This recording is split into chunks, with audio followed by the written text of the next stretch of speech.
దేవుడికి మహిమ కలుగును గాక. అందరు బాగున్నారు కదండి. ప్రతిరోజు దేవుడి యొక్క వాగ్దానం ద్వారా ఈ రీతిగా మీ ముందుకు రావడానికి దేవుడు ఎంతగానో కృప చూపించి ఉన్నాడు.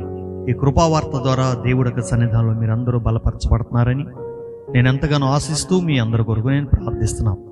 చాలామంది జీవితాల్లో పనిని ప్రారంభిస్తారు, కానీ పని పూర్తి కాదు. నిరాశపరులుగా ఉంటారు. ఏంటి ఈ జీవితం ఎట్లా ఉంది, నేను ఎంత ప్రయత్నం చేసినా నా పనులు ముందుకు సాగకుండా ఆగిపోతున్నాయి, నా పరిస్థితులు ఇంతేనా అని నువ్వు బాధపడుతున్నావేమో. ఈరోజు దేవుడు మీతో మాట్లాడుతున్నాడు. చూడండి, సామెతల గ్రంథం 16వ అధ్యాయము 3వ వచనం చదువుకుంటే, నీ పనులు భారము యెహోవా మీద నుంచుము, అప్పుడు నీ ఉద్దేశములు సఫలమగును. దేవుడి స్తోత్రం, హల్లెలూయా. నీ పనుల భారం అంతా ఎవరో ఒకరికి అప్పచెప్తావు, లేకపోతే నీ పనుల భారం అంతా నీ భుజం మీద వేసుకుంటావు. అయినప్పటికీ నీ పనులు ఏమి కూడా ముందుకు వెళ్తూ ఉండవు, సాగం అక్కడే ఆగిపోతూ ఉంటాయి. చాలామంది ఇల్లు కట్టుకోవడానికి ప్రయత్నం చేస్తారు, ప్రారంభిస్తారు కానీ ఆగిపోతారు. చాలామంది ఉద్యోగాల ప్రయత్నాలు ప్రారంభిస్తారు కానీ ఆగిపోతారు. వ్యాపారాలు ప్రారంభిస్తారు కానీ అది ముందుకు సాగదు. ఒకటి కాదు, రెండు కాదు, ప్రతిరోజు మానవుడు కొన్ని ప్రయత్నం చేస్తూ ఉంటాడు, కానీ వారి ప్రయత్నాలన్నీ సఫలపరచబడవు. ఎందుకో అర్థం కాదు. కిందున్నవారు మోసం చేయడము, ఆర్థిక సమస్యలు రావడము, ఇంకా రకరకాల వ్యతిరేక రావడము, లేకపోతే గవర్నమెంట్ ద్వారా అప్రూవ్ అవ్వాల్సిన ఫైల్స్ అప్రూవ్ అవ్వకపోవడము, లేకపోతే కొంతమంది రాజకీయవేత్తలు సంతకాలు పెట్టడానికి కొద్ది లంచం కోసం వారు ఆపడము. ఒకటి కాదు, రెండు కాదు, అనేకమైన పనులు మనం ప్రారంభిస్తాం, కానీ ఎక్కడో ఆగిపోతుంది. ఎందుకో ఆగిపోతుంది. అది ఆర్థిక సమస్య అవ్వచ్చు, ఇంకా వేరే సమస్య కావచ్చు, రకరకాల సమస్యలు కావచ్చు.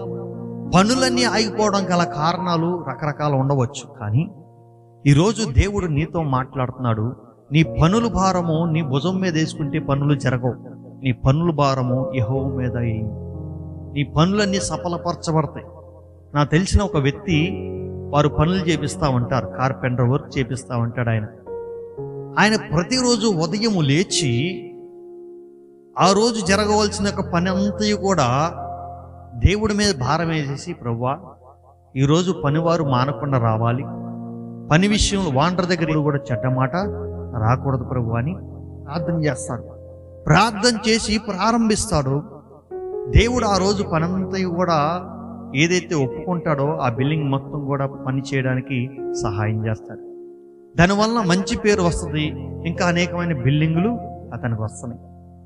ఈ పని మాత్రమే కాదండి, నీవు ఏదైతే కలిగి ఉన్నావో, ఏదైతే ప్రారంభించావో ఆ పనులన్నీ కూడా దేవుడి మీద మోపు, యేసయ్య మీద మోపు. నీ మీద మోపుకుంటే అది నువ్వు భరించలేని భారం అవుతుంది. నువ్వు మొయ్యలేవు.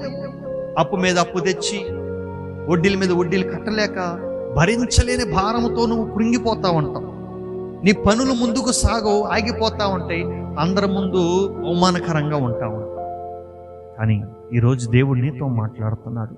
నీ పనులు భారమంతా యేసయ్య మీద మోపి, ఆయన మీద మోపి విశ్వాసంతో ప్రార్థించి, నా పనులు సఫలపరచబడను గాక, నా పనులు జరిగించబడను గాక అని నువ్వు ప్రార్థన చేసినప్పుడు దేవుడు అన్నాడు, అప్పుడు నీ ఉద్దేశాలు సఫలపరుస్తాడంట. హల్లెలూయా. నీ ఉద్దేశాలన్నీ కూడా సఫలపరుస్తాడు దేవుడు. నువ్వు ఏదైతే పని ప్రారంభించి నువ్వు తలంచి నువ్వు ఫలానా పని ఫలానా విధాలుగా రావాలని నువ్వు ఆలోచన కలిగి ఉన్నావో ఆ పని అంతా కూడా దేవుడు సఫలపరుస్తాడు. ఎందుకంటే నీ భారం అంతా యెహోవా మీద మోపుతున్నావు, నీ పనుల భారం అంతా యెహోవా మీద మోపుతున్నావు. కాబట్టి దేవుడు నీ యందు దృష్టి ఉంచుతాడు. నువ్వు చేయు ప్రతి పనిలోని ఆయన హస్తం ఉంటుంది. నీకు వ్యతిరేకమైన వాళ్ళందరూ కూడా సంతకాలు పెట్టేస్తారు. ఏ ఫైల్ అయితే ఆగిపోయిందో వాళ్ళే నిన్ను పిలిచి సంతకం పెడతారు. దేని విషయంలో నీకు రావాల్సిన డబ్బులు కూడా ఆగిపోయి నువ్వు బాధపడుతున్నావో భారమంతా దేవుడి సన్నిధిలో పెట్టి నువ్వు ప్రార్థించి, నీకు రావాల్సిన ధనం వచ్చేస్తుంది, నువ్వు కట్టుకోవాల్సిన ఎన్ని కట్టుకోగలుగుతావు.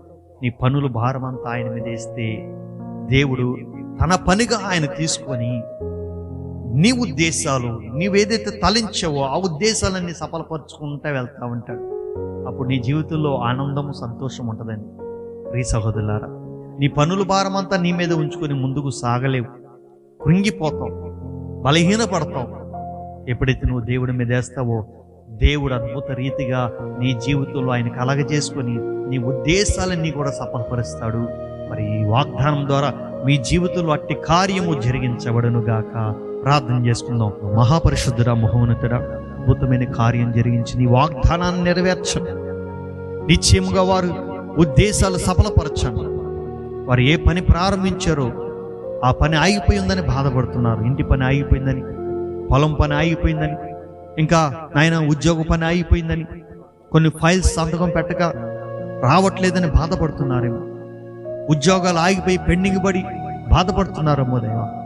వారి పనులన్నీ కూడా నువ్వు సఫలపరచుతావు. వారి ఉద్దేశంలన్నీ నువ్వు సఫలపరిచి అయ్యా నీ మీద భారం వేసి ప్రార్థించుండగా నిశ్చయంగా ఈ వాగ్దానం విన్న వారి జీవితాల్లో నీ గొప్ప కార్యములు జరిగించమని యేసు నామములో అర్చున్నాము తండ్రి, ఆమేన్. ప్రియ సహోదరులారా, ఈ వాగ్దానం విన్న మీరు అనేక మందికి షేర్ చేయండి, సబ్స్క్రైబ్ చేయమని చెప్పండి. దేవుడికి పనిలో పాలిభాగస్తులు కండి. దేవుడు మీ జీవితంలో గొప్ప కార్యాలు చేస్తాడు. దేవుడు మిమ్మల్ని దీవించి ఆశీర్వదించును గాక. ఆమేన్.